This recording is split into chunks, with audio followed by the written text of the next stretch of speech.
Let me explain why people are suddenly talking about Jeffrey Epstein again in 2025, because it's not for the reason most people think. It's not because someone new came forward.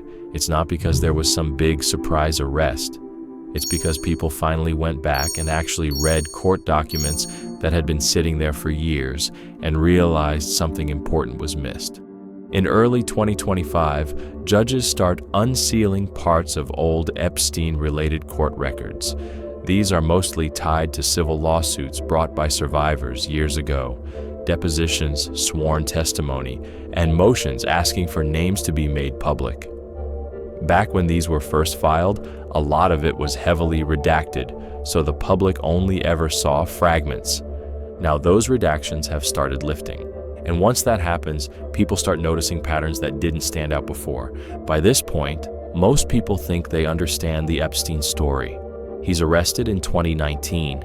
He dies in jail. Ghislaine Maxwell is convicted in 2022. The general takeaway is that Epstein and Maxwell were the problem, and everything else is speculation.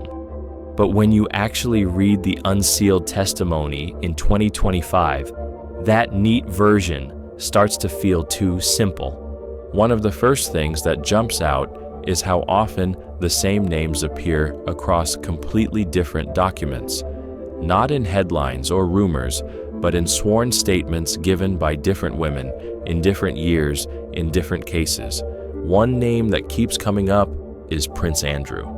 This isn't new information on its own. People have known about his connection to Epstein for years. What changes in 2025 is context. When parts of testimony that were previously blacked out become readable, his name shows up across multiple documents instead of just one or two isolated references. You see mentions of him tied to visits, travel, and time spent at Epstein's properties, not framed as some dramatic reveal, just there, consistently, across timelines that suddenly line up when you can see the full text. That's the part people didn't really clock before. Individually, these references were easy to dismiss. Together, they start to feel harder to ignore. Another thing that stands out is how early some of this information existed. Some of the testimony that becomes clearer in 2025 is describing events from the early 2000s.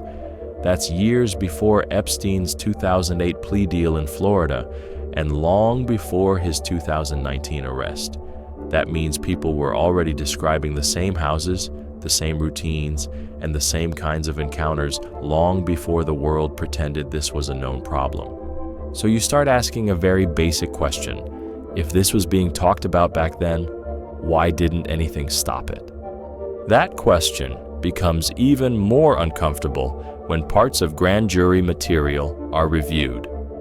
Grand jury testimony is usually sealed forever, but Epstein's case is treated as an exception because of its public interest. In 2025, judges allow parts of the Epstein and Ghislaine Maxwell grand jury records to be reviewed and partially released. What's striking isn't some shocking sentence. It's how familiar everything sounds.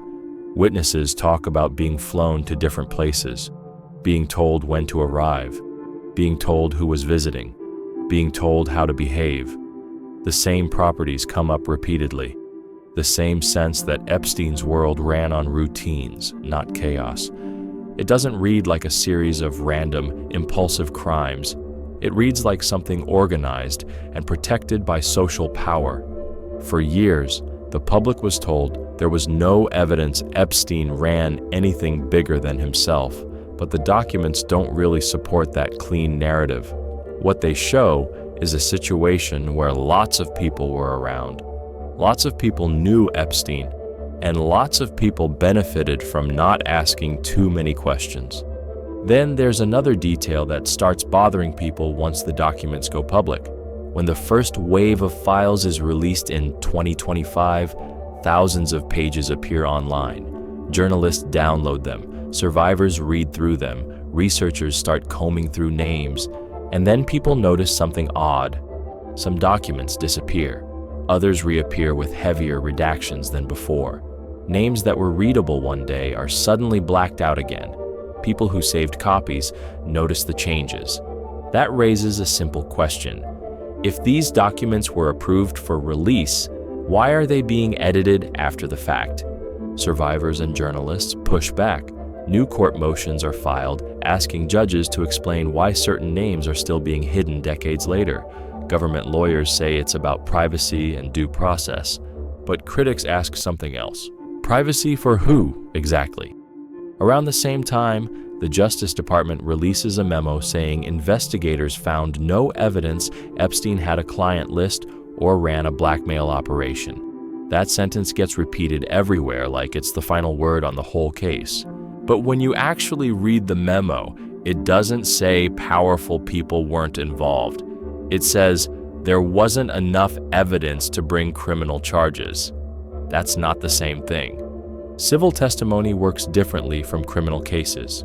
People can describe things under oath that never result in charges, especially when the people involved are wealthy, well-connected, and protected by layers of lawyers.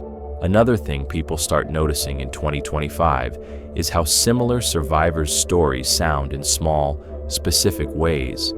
Not the big claims, but the details.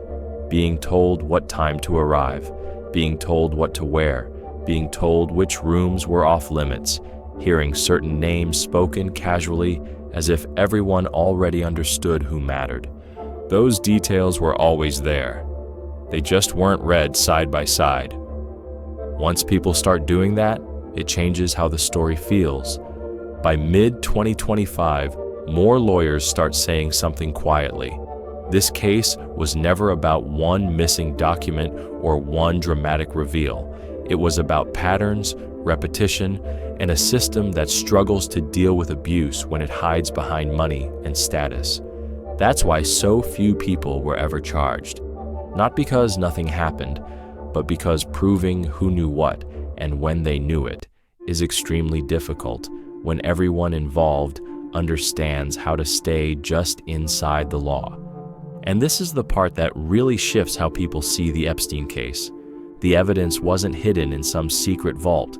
It was sitting in court records the whole time, in lawsuits most people never read, in testimony summarized instead of quoted, in redactions people accepted without question. Once those barriers start coming down in 2025, the story doesn't suddenly explode. It just starts making more sense in a way that's uncomfortable. Instead of asking who else will be arrested, people start asking a harder question. How many people knew exactly who Epstein was and decided it was easier not to look too closely? Because once you read the documents now, the case doesn't feel finished. It feels unfinished. And that's probably why people can't stop talking about it again. What do you think about the Epstein evidence? Comment your thoughts below, and don't forget to like and subscribe while you're there.